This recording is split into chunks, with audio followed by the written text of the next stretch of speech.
ये कहानी एक ऐसी रेत के बारे में है जो कि इंसानों या किसी भी चीज को अपने अंदर समा कर उनकी जान ले लेती है। लेकिन आखिर इस रेत में ऐसी क्या बला है और इसकी क्या मिस्ट्री है, चलिए जानते हैं। तो कहानी की शुरुआत होती है और हमें दिखाया जाता है कि रात का वक्त है और कुछ टीनेजर्स यहाँ पर पार्टी कर रहे थे। यहाँ पर बहुत सारे लड़के और लड़कियां होती हैं जो यहाँ पर बहुत सारा मजा कर रहे थे। तभी वहां पर दो लड़कों को एक अजीब और बड़ी चीज मिलती है जिसे देखकर वो उसका मजाक उड़ाते हैं और इसी मजाक मस्ती में ये उस अंडे जैसी चीज को थोड़ा तोड़ भी देते हैं। उन्हें पता नहीं था कि आखिर ये क्या चीज है। अब इतना ज्यादा मजा मस्ती करने के बाद ये सभी दोस्त थक जाते हैं, इसलिए वो सभी लोग अपनी अपनी गाड़ियों में ही सो जाते हैं। खैर, अब जब सुबह होती है तो ये सभी लोग जागने लगते हैं और इनमें से एक लड़की को दिखाया जाता है जिसका नाम मार्शा था। वो वहीं टेबल पर सो रही थी, लेकिन जब उसकी आंख खुलती है तो वो पाती है कि उसकी तबीयत खराब हो रही है, उसे उल्टियां होने लगती हैं और सभी लोगों को लगता है कि शायद ये रात में ड्रिंक करने की वजह से हो रहा है। लेकिन मार्शा को अंदर ही अंदर बहुत अजीब सी फीलिंग हो रही थी।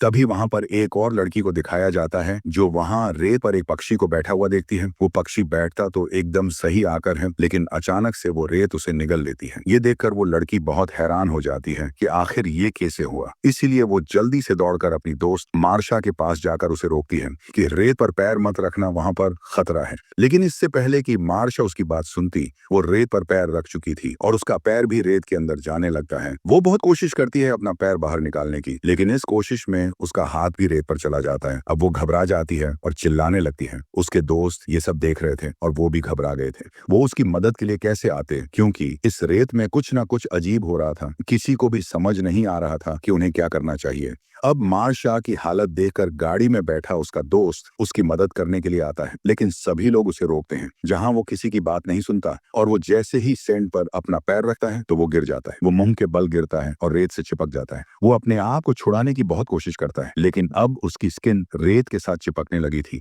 उसके पूरे शरीर को सैंड ने जख्मी कर दिया था और ये देख के उसके दोस्त गाड़ी स्टार्ट करने लगते हैं ताकि वो किसी तरह से अपने दोस्त को ऊपर खींच ले, लेकिन उनकी गाड़ी भी स्टार्ट नहीं होती। अब उस लड़के का एक दोस्त उसकी तरफ एक रस्सी फेंकता है, लेकिन वो लड़का इस हालत में नहीं था कि वो उस रस्सी को पकड़ पाता और अगले कुछ ही लम्हों में उसकी पूरी बॉडी रेत के अंदर समा जाती है, जहां बाकी सभी लोग ये सब देखते ही रह जाते हैं। अब वो काफी डर गए थे और सभी लोग प्लान करते हैं कि ये जल्दी ही यहाँ से निकल जाएंगे। अब जो लड़का गाड़ी की ड्राइविंग सीट पर बैठा था, उसका नाम जोना था। वो गाड़ी को फिर से स्टार्ट करने की कोशिश करता है, लेकिन ऐसा हो ही नहीं रहा था। तभी हम एक मोटे से आदमी को देखते हैं जो कि एक ड्रम में होता है। वो हिलने लगता है तो उसके दोस्त उससे कहते हैं कि तुम जरा सा भी मत हिलो, क्योंकि अगर तुम नीचे गिर गए तो ये रेत तुम्हें अपने अंदर ले लेगी। वो आदमी कहता है, क्या तुम मेरे साथ मजाक कर रहे हो? क्योंकि उसने अपनी आंखों से ये सब नहीं देखा था। वो उस वक्त सो रहा था और अब उसे इस ड्रम में दर्द होने लगा था, इसीलिए अब वो हिलने लगता है। एक लड़का उससे कहता है कि अगले 2 घंटों में कोई हमारी मदद के लिए आ रहा है, हमने कॉल कर दिया है,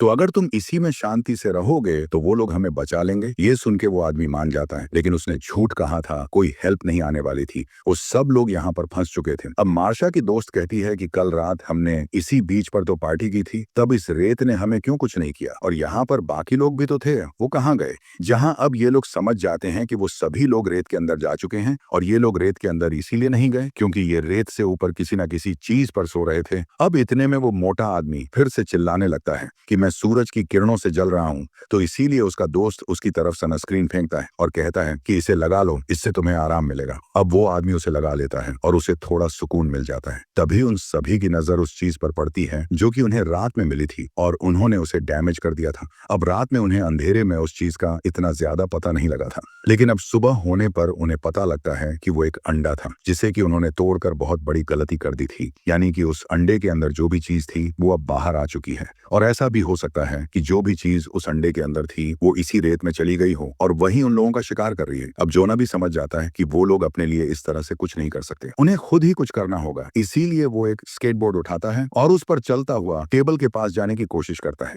अब जैसे ही वो टेबल तक पहुंचता है कि उसका बोर्ड स्लिप होने लगता है और उसके पैर भी स्लिप होकर सैंड के बहुत नजदीक आ जाते हैं। तभी सैंड से कोई चीज निकलती है और उसके पेट से टच होने लगती है, लेकिन जोना हिम्मत दिखाता है और फौरन से टेबल पर चढ़ जाता है जहां पर एक बैग रखा था और उसमें कुछ स्नेक्स थे। उसे इस बैग से एक केला भी मिलता है, लेकिन जब वो उसे खाता है तो उसे उल्टी हो जाती है और जब उसकी नजर अपने पेट पर जाती है तो वहां पर जख्म हो चुका था। दरअसल ये इन्फेक्शन उसी रेत वाली चीज ने किया था। सभी लोग ये देखकर बहुत घबरा जाते हैं। लेकिन जोना उनसे कहता है कि चिंता मत करो, ये कुछ नहीं है, तुम लोग सिर्फ अपने बचने के बारे में सोचो। लेकिन अब जोना के जख्म में दर्द होने लगता है और उसे बहुत तकलीफ होती है। उसके जख्म से अब खून आने लगता है और ये देखकर उसकी गर्लफ्रेंड रोने लगती है। जोना उससे कहता है कि रो मत, तुम्हें स्ट्रांग रहना होगा, और जोना वहीं पर लेट जाता है। तभी गाड़ी में बैठी हुई एक लड़की सबसे कहती है कि हमारे फोन्स गाड़ी की डिक्की में है, जहां हमें कुछ ना कुछ करके उन्हें निकालना होगा ताकि हम मदद मंगा सके।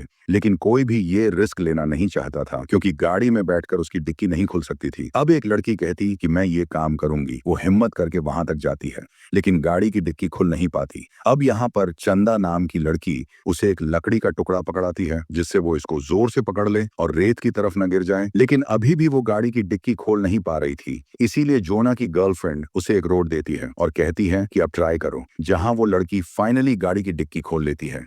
लेकिन तभी उन्हें दूर से कोई आता हुआ दिखाई देता है। वो वहां का सुपरवाइजर था। वो सभी लोग उसकी तरफ देखने लगते हैं और ध्यान बढ़ने पर वो लड़की जो डिक्की खोल रही थी, उसकी उंगलियां डिक्की में फंस जाती हैं। यानी अब डिक्की बंद हो चुकी थी। वो दर्द से चिल्लाती है और वो सभी लोग उसे अपने पास बुलाने की कोशिश करते हैं। लेकिन वो सुपरवाइजर कहता है कि तुम्हारी जनरेशन दारू पी के पता नहीं क्या क्या काम करती है। लेकिन ये सब लोग उसे बताते हैं कि हम मुश्किल में हैं। वो अपनी गाड़ी उनकी तरफ लेकर आता है और उतरने लगता है। उस सभी शोर मचाते हैं कि रेत पर पैर मत रखना। लेकिन जैसे ही वो रेत पर पैर रखता है तो वो देखते हैं कि उसे कुछ भी नहीं होता। अब सबसे पहले वो जोना के पास जाता है और उसका पेट देखकर हैरान हो जाता है कि आखिर ये सब किसने किया। इसके बाद वो उस मोटे आदमी को ड्रम से निकालने की कोशिश करता है, लेकिन वो बहुत मोटा था और वो उससे हिल भी नहीं पाता। इसीलिए वो कहता है कि चिंता मत करो, कुछ ही देर में मैं अपनी टीम को यहाँ बुला लेता हूँ, जो कि तुम्हें यहाँ से रेस्क्यू कर लेगी। लेकिन मुझे ये समझ नहीं आ रहा कि आखिर तुम लोग यहाँ पर कर क्या रहे हो। तो जोना की दोस्त उसे सब कुछ बताने की कोशिश करती है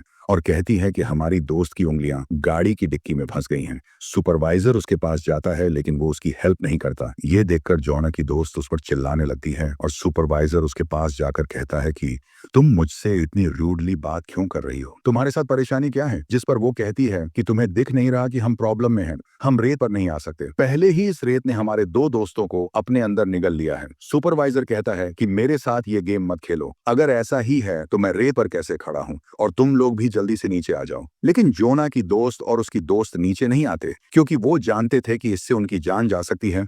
तो वो सुपरवाइजर अपनी गन निकाल लेता है, लेकिन साथ ही उसकी चाबी भी रेत पर गिर जाती है। सब उससे कहते हैं कि उन्हें उठाना मत, लेकिन वो नहीं सुनता और अपनी चाबी उठाने के लिए जैसे ही उसका हाथ रेत से टच होता है तो वो रेत उसके हाथ को भी फांस लेती है। लेकिन सुपरवाइजर के पास पेपर स्प्रे होता है, जिसे वो उस पर स्प्रे करने लगता है, लेकिन कोई फायदा नहीं होता। वो क्रीचर उसका आधा हाथ काट लेता है, जिससे बहुत खून निकलता है। सब डर जाते हैं और चिल्लाने लगते हैं। अब जोना की दोस्त दूर से ही उसका पेपर स्प्रे उठा लेती है कि शायद उस क्रीचर को हराने में ये उनकी कुछ मदद करे। और अब सुपरवाइजर पूरी तरह से रेत में गिर जाता है और वो रेत उसे निगलने लगती है। रेत उसे पूरा निगल लेती है और अब ऊपर केविन और जोना की दोस्त अपने एक साथी से बात करते हैं, जहां अब उन लोगों को समझ आ जाता है कि सुपरवाइजर को इसलिए कुछ नहीं हो रहा था क्योंकि उसके जूते मजबूत थे और नीचे से टॉवल के जैसे थे, यानी कि फाइबर वाले। इसीलिए वो लड़का अपने बाकी साथियों से कहता है कि मेरी तरफ टॉवल फेंको, हम उसे अपने पैरों पर बांधकर यहाँ से निकल सकेंगे।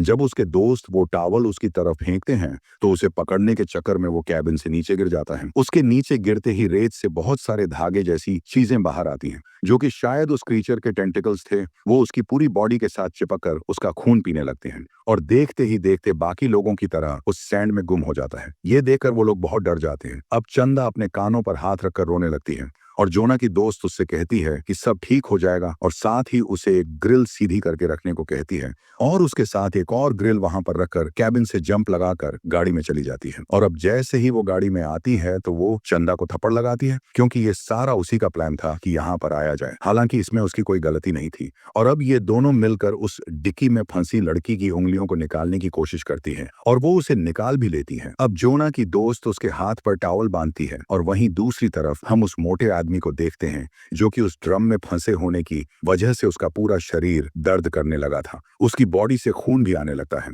और जब वो खून रेत पर जाता है तो रेत से कुछ टेंटिकल्स निकलते हैं और उन्हें पता लग गया था कि यहाँ पर कोई इंसान है। वहीं दूसरी तरफ वो दोनों लड़कियां उन ग्रिल्स को जोड़ते हुए टेबल तक जाने का एक रास्ता बना देती हैं और अब चंदा जोना तक जाती है और साथ ही वो लड़की जिसकी उंगली गाड़ी की डिक्की में आ गई थी, वो जोना की दोस्त से कहती है कि अब तुम जाओ, क्योंकि मेरे हाथ से खून निकल रहा है और अगर मेरा खून रेत पर गिरा तो वो क्रिएचर हम पर अटैक कर देगा। इसीलिए जोना की दोस्त चलकर वहां पहुंच जाती है। अब आखिर में वो जख्मी उंगली वाली लड़की उस ग्रिल पर चलने लगती है, लेकिन आखिर में जाकर उसके हाथ से खून टपक जाता है और उसका बैलेंस खराब होते ही वो रेत पर गिर जाती है और रेत उसे भी अपने अंदर निगल लेती है। वहीं दूसरी तरफ हम उस मोटे आदमी को देखते हैं जिसके ड्रम पर खून बह रहा था, तो वो टेंटिकल्स उसकी तरफ अट्रैक्ट होने लगते हैं। अब हम चंदा को देखते हैं जो कि अपने पैर पर टॉवल बांधकर उस रेत पर चलने लगती है जहां उसे कुछ भी नहीं होता। वो जल्दी से सुपरवाइजर की गाड़ी के ऊपर चढ़ जाती है और ये देखकर वो मोटा आदमी भी बहुत खुश होता है कि अब हम यहाँ से निकल जाएंगे, लेकिन वो नहीं जानता था कि वो टेंटिकल्स उसके ड्रम को नीचे से खाली कर चुके थे और अब वो टेंटिकल्स बड़े होकर उसकी बॉडी के चारों तरफ लिपट जाते हैं और उसे नीचे ले जाते हैं और वो भी मारा जाता है। अब यहाँ पर वो क्रीचर बहुत बड़ा हो चुका था क्योंकि उसने बहुत सारे लोगों को खा लिया था और अब उसके टेंटिकल्स काफी मजबूत हो चुके थे, जिसके बाद वो क्रीचर सुपरवाइजर के गाड़ी के पास आकर उसे हिलाने लगता है, जिससे वो चांदा गाड़ी के ऊपर ही गिर जाती है। गाड़ी से उसका सर टकरा जाता है और वो बेहोश हो जाती है। जहां अब जोना की फ्रेंड अकेली बची थी क्योंकि अब जो जिंदा बचे थे उनकी हालत खराब थी। वो काफी घबरा जाती है और अब रात भी हो जाती है और रात होते ही चंदा को भी होश आ जाता है, तो वो एक एयर वाटर टब तक जाती है जिस पर वो जोना को लेटाकर गाड़ी तक पहुंचाती है। और जब पीछे पीछे जोना की दोस्त भी आ रही होती है तो वो क्रिचर अपने टेंटिकल्स से गाड़ी का दरवाजा बंद कर देता है। यहाँ पर उस क्रिचर के टेंटिकल्स चमक रहे थे, उनसे नीली रंग की लाइट निकल रही थी, लेकिन जोना की दोस्त हिम्मत नहीं हारती और वो गाड़ी के अंदर आ जाती है। वो यहाँ पर देखती है कि गाड़ी में एक गैसोलीन का कैन भी है और वो क्रीचर उस कैन को पकड़ लेता है। वो उसे छोड़ ही नहीं रहा था, इसीलिए जोना की दोस्त वक्त बर्बाद ना करते हुए दूसरा कैन उठाकर गैसोलीन गाड़ी के चारों तरफ डालने लगती है, जिससे कुछ गैसोलीन क्रीचर के ऊपर भी गिर जाता है और फिर वो उसमें आग लगा देती है, जिससे उस क्रीचर के टेंटिकल्स में भी आग लग जाती है और वो तड़पने लगता है। जोना की दोस्त फौरन गाड़ी के अंदर जाकर दरवाजा बंद कर लेती है, लेकिन अब क्रीचर गाड़ी का दरवाजा भी खोलने लगता है, लेकिन जलने की वजह से अब उसकी ताकत कम हो गई थी और अब वो रेत में समा जाता है। अब रात काफी हो चुकी थी और वो तीनों बहुत डरे हुए थे, इसीलिए वो लोग गाड़ी में ही सो जाते हैं। जब सुबह होती है तो कोई उनकी गाड़ी पर नॉक करता है। वो कोई पुलिस ऑफिसर लग रहा था। अब जब जोना की दोस्त बाहर निकलकर अपना पैर रेत पर रखती है तो उसका पैर नहीं चिपकता और साथ ही चंदा भी बाहर आ जाती है और वो दोनों यहाँ से निकल जाती हैं। दरअसल वो क्रिचर रात में जलने की वजह से मर चुका था और अब रेत में कोई हलचल नहीं थी, चारों तरफ शांति थी, लेकिन जोना की उन जख्मों की वजह से जान जा चुकी थी। जहां आखिर में हमें एक बहुत हैरानी वाली बात पता चलती है, असल में वो क्रीचर अभी मरा ही नहीं था, वो बस समंदर में चला गया था और वो सीधा शहर की तरफ जा रहा था, यानी कि उसका अगला निशाना, उसका अगला टारगेट शहर है। और इसी के साथ ये फिल्म यहीं पर खत्म हो जाती है।